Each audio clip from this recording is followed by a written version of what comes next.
Hello दोस्तों, welcome back to YouTube channel Infonics. दोस्तों, जैसा कि आपको पता है कि एमपी आयुष काउंसलिंग जो है आज से शुरू होने वाली थी। आज से रजिस्ट्रेशन शुरू होने वाले थे। तो अभी थोड़ी देर पहले ही साइट पर जो है रजिस्ट्रेशन लाइव हुआ है। ठीक है, तो आप सभी लोग फटाफट से रजिस्ट्रेशन करवा लो। लेकिन उससे पहले आपको एक कैंडिडेट प्रोफाइल बनाना पड़ेगी। तो इस वीडियो में हम जानेंगे कि आपको किस तरह से प्रोफाइल क्रिएट करना है। तो देखिए, ये है प्रोफार्मा एमपी आयुष काउंसलिंग। सबसे पहले आपको साइट पर जाना है। यहाँ पर आपको यूजी काउंसलिंग सेलेक्ट करके यहाँ पर MP state AYUSH NEET UG पर क्लिक करना है। यहाँ पर क्लिक करने के बाद आप नीचे आएंगे। जैसे ही आप नीचे आते हैं, यहाँ पर आपके सामने इतनी चीज़ें खुलती है और यहाँ पर एक कॉर्नर में लिखा है कैंडिडेट प्रोफाइल। अगर आपने पहले बना चुके हैं तो यहाँ पर रोल नंबर एंड पासवर्ड डाल के सबमिट करें। अगर आप नए हैं तो यहाँ पर क्रिएट न्यू प्रोफाइल करिए। जैसे ही आप क्रिएट प्रोफाइल करेंगे, आप इस पेज पर खुलेंगे। यहाँ पर आपको नीट रोल नंबर डालना है एंड ये सिक्योरिटी की डाल के प्रोफाइल क्रिएट करना है। तो गाइस, यहाँ पर जो है आपकी प्रोफाइल हुई क्रिएट।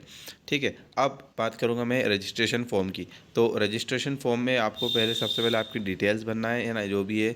ईमेल है, आपका कॉन्टैक्ट नंबर है ना, mother name, father name, date of birth, ये करके आपको सेकेंड पेज पर आकर वैलिडेट एंड सेव करना है। उसके बाद आपके पास आते हैं एडिट प्रोफाइल। देखो, एडिट प्रोफाइल का ऑप्शन भी हमारे पास होता है। अगर हमने कोई गलत इन्फॉर्मेशन डाल दी तो उसे एडिट कर सकते हैं। ठीक है, अब ये हमारी प्रोफाइल क्रिएट हो गई। अब हमें फॉर्म भरना है। तो फॉर्म कैसे भरेंगे? कुछ भी नहीं, लेफ्ट साइड पर रजिस्ट्रेशन फॉर्म का एक लोगो दिखेगा। आपको जैसे ही क्लिक करना है, जैसे ही आप क्लिक करेंगे आप आ जाएंगे इस प्रोफार्मा पर। यहाँ पर आपको आपकी सारी डिटेल्स फिल करना है। आप कहाँ से हो, आपके 10th 12th, आप 10th 12th में आपके कितने परसेंटेज थे, कितने मार्क्स थे। ठीक है, एंड आपको उसके बाद यहाँ पर आपका वेरिफिकेशन सेंटर डालना है ना। तो वेरिफिकेशन सेंटर कैसे डालेंगे? तो देखो, भोपाल, उज्जैन, इंदौर और ऐसे 4 सेंटर कुछ दिए हैं मध्य प्रदेश में। तो आप उसमें कोई भी सिलेक्ट कर सकते हैं। ठीक, अब यहाँ पर बताया गया है आपको कि ओरिजिनल डॉक्यूमेंट्स आपके पास क्या क्या होना चाहिए। तो आपके पास 12th क्लास की, 10th क्लास की मार्कशीट होना चाहिए, डेट ऑफ बर्थ का प्रूफ होना चाहिए, नीट स्कोर कार्ड होना चाहिए, photo ID proof, 10th 12th की मार्कशीट होना चाहिए, एमपी डोमिसाइल सर्टिफिकेट होना चाहिए, कास्ट सर्टिफिकेट होना चाहिए, ईडब्ल्यूएस होना चाहिए, है ना। और पीडब्ल्यूडी का एक सर्टिफिकेट आता है, वो भी होना चाहिए आपके पास, अगर आप है तो उसमें, है ना। फ्रीडम फाइटर एंड सैनिक कोटा का एक सर्टिफिकेट होना चाहिए। अब आप यहाँ पर डेटा सेव कर सकते हो।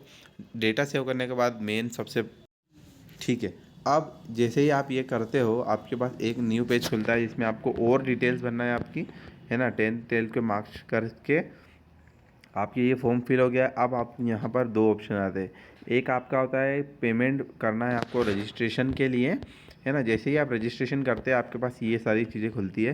तो आप ऑनलाइन पेमेंट कर सकते हो, है ना, और क्रेडिट कार्ड से कर सकते हो। जो भी आप प्रोसेस रहेगी ऑनलाइन की, आप सभी कर सकते हो। अब ये मेन रिसिप्ट है, रजिस्ट्रेशन रिसिप्ट। ये आपको डॉक्यूमेंट वेरिफिकेशन के टाइम तक संभाल कर रखना है। ठीक, तो इसको कंटिन्यू करके आपका फॉर्म यहाँ पर फिल हो जाता है। ठीक है, सो थैंक यू गाइस। ये था आज का वीडियो जिसमें अपन ने बताया आपको कि रजिस्ट्रेशन कैसे करें, कैंडिडेट प्रोफाइल कैसे बनाएं। ठीक है, वीडियो अगर थोड़ा सा भी अच्छा लगा हो तो प्लीज़ लाइक करना, चैनल को सब्सक्राइब कर देना।